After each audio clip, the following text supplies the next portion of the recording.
जय हिंद मित्रांनो, एक्झाम जागर या एज्युकेशन यूट्यूब प्लॅटफॉर्मवर तुम्हा सर्वांचं पुन्हा एकदा स्वागत आहे.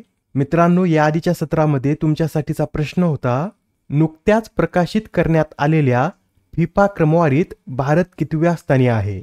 या प्रश्नाचं योग्य उत्तर आहे पर्याय क्रमांक 3, म्हणजेच या फिफा क्रमवारीत आपला भारत हा 124व्या क्रमांकावर आहे.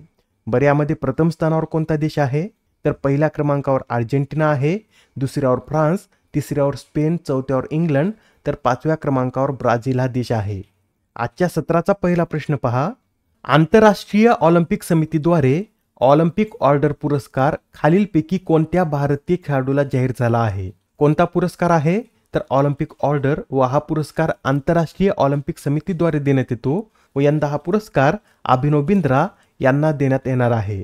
या पुरस्काराचं वितरण 10 ऑगस्ट रोजी पॅरिसमध्ये आयोजित पुरस्कार सोहळ्यादरम्यान करण्यात येणार असून हा पुरस्कार मिळवणारे अभिनव बिंद्रा हे दुसरेच भारतीय असतील. बरं, हा पुरस्कार मिळवणारे पहिले भारतीय कोण? तर पंतप्रधान इंदिरा गांधी हा पुरस्कार मिळवणाऱ्या पहिल्या भारतीय आहेत. त्यांना 1983 मध्ये ऑलिम्पिक ऑर्डरने सन्मानित करण्यात आलं होतं. या ऑलिम्पिक ऑर्डरविषयी सांगायचं झालं तर हा पुरस्कार 1975 मध्ये स्थापन करण्यात आला असून या पुरस्काराने ऑलिम्पिक चळवळीत महत्त्वपूर्ण सेवा देणाऱ्या व्यक्तींना सन्मानित केलं जातं आणि हा पुरस्कार खेळाडूंबरोबरच राष्ट्रप्रमुखांनाही दिला जाऊ शकतो. याच अंतर्गत 1983 मध्ये मुंबईत हा पुरस्कार माजी पंतप्रधान इंदिरा गांधी यांना देण्यात आला होता. अभिनव बिंद्रा यांच्याविषयीचा हा पॉईंट नेहमी लक्षात ठेवा. अभिनव बिंद्रा ऑलिम्पिकमध्ये वैयक्तिक सुवर्णपदक जिंकणारे पहिले भारतीय खेळाडू आहेत.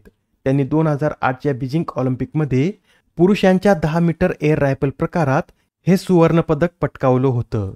प्रश्न क्रमांक 2, भारतीय पुरुष फुटबॉल संघाचे मुख्य प्रशिक्षक म्हणून कोणाची नियुक्ती करण्यात आली? तर आता भारतीय पुरुष फुटबॉल संघाचे नवीन मुख्य प्रशिक्षक म्हणून मनोला मार्केज यांची नियुक्ती करण्यात आली आहे. बरे, मनोला मार्केज हे कोणत्या देशाचे आहेत असं देखील आपल्याला विचारलं जाऊ शकतं, तर नोट करून घ्या. मनोला मार्केज हे स्पेन या देशाचे आहेत. तसेच सध्या ते इंडियन सुपर लीग संघ FC गोवाचे मुख्य प्रशिक्षक म्हणून कार्य करत आहेत आणि आता त्यांना भारतीय पुरुष फुटबॉल संघाचं देखील मुख्य प्रशिक्षक बनवण्यात आलेला आहे. प्रश्न क्रमांक 3 पहा. 2024-25च्या अर्थसंकल्पानुसार सर्वाधिक खर्च हा कोणत्या क्षेत्रावर करण्यात येणार आहे? तर आता या 2024-25च्या अर्थसंकल्पानुसार सर्वाधिक खर्च हा संरक्षण क्षेत्रावर करण्यात येणार आहे. संरक्षण मंत्रालयासाठी यंदा सर्वाधिक म्हणजे 6,21,940 कोटी रुपयांची तरतूद करण्यात आली असून ही तरतूद एकूण बजेटच्या 12.9% इतकी आहे. आणि मित्रांनो, या 2024-25च्या अर्थसंकल्पानुसार सर्वाधिक खर्च हा डिफेन्सवर होणार असून त्यानंतरचा हा सर्वाधिक खर्च रुरल डेव्हलपमेंटवर होणार आहे. तिसऱ्या क्रमांकावर ॲग्रिकल्चर अँड अलाइड ॲक्टिव्हिटीज आहे, चौथ्या क्रमांकावर होम अफेअर्स, पाचव्यावर एज्युकेशन, सहाव्यावर IT अँड टेक्नॉलॉजी, त्यानंतर हेल्थ, एनर्जी, सोशल वेलफेअर आणि कॉमर्स अँड इंडस्ट्री यांचा क्रमांक आहे.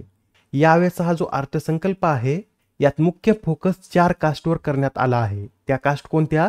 तर गरिबी, महिला, युवा आणि अन्नदाता अशा त्या 4 कास्ट आहेत. आणि यावेळेसच्या बजेटचा मुख्य विषय हा एम्प्लॉयमेंट, स्किलिंग, MSME आणि मिडल क्लास हा आहे. बरं, मिडल क्लाससाठी बजेटमध्ये सर्वात महत्त्वाची गोष्ट कोणती असते? तर कर संरचना. तर या कर संरचनेवरच आधारित एक प्रश्न पाहूया आपण. या अर्थसंकल्पात पगारदार कर्मचाऱ्यांसाठी मानक वजावट म्हणजे स्टँडर्ड डिडक्शन ही 50,000 रुपयावरून कितीपर्यंत वाढवण्यात आली आहे?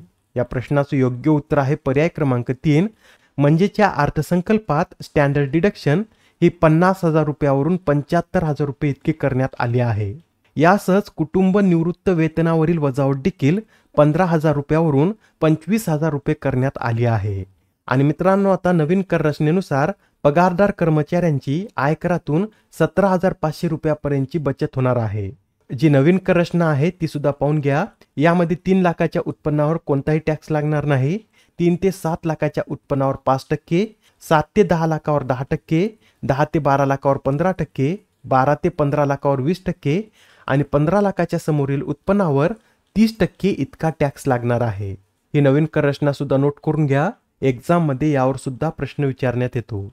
प्रश्न क्रमांक 5, नुकत्याच प्रकाशित हेनले पासपोर्ट इंडेक्सनुसार कोणत्या देशाचा पासपोर्ट हा जगातील सर्वात शक्तिशाली पासपोर्ट ठरला आहे? तर आता या हेनले पासपोर्ट इंडेक्सनुसार सिंगापूर या देशाचा पासपोर्ट जगातील सर्वात शक्तिशाली पासपोर्ट ठरलेला आहे. सिंगापूर या देशाचा पासपोर्ट धारक नागरिक जगातील 195 ठिकाणी विजाशिवाय प्रवेश करू शकतो. सिंगापूर नंतर यामध्ये दुसऱ्या क्रमांकावर कोणते देश आहेत? तर नोट करून घ्या. यावेळेस दुसऱ्या क्रमांकावर फ्रान्स, जर्मनी, इटली, जपान आणि स्पेन हे देश आहेत.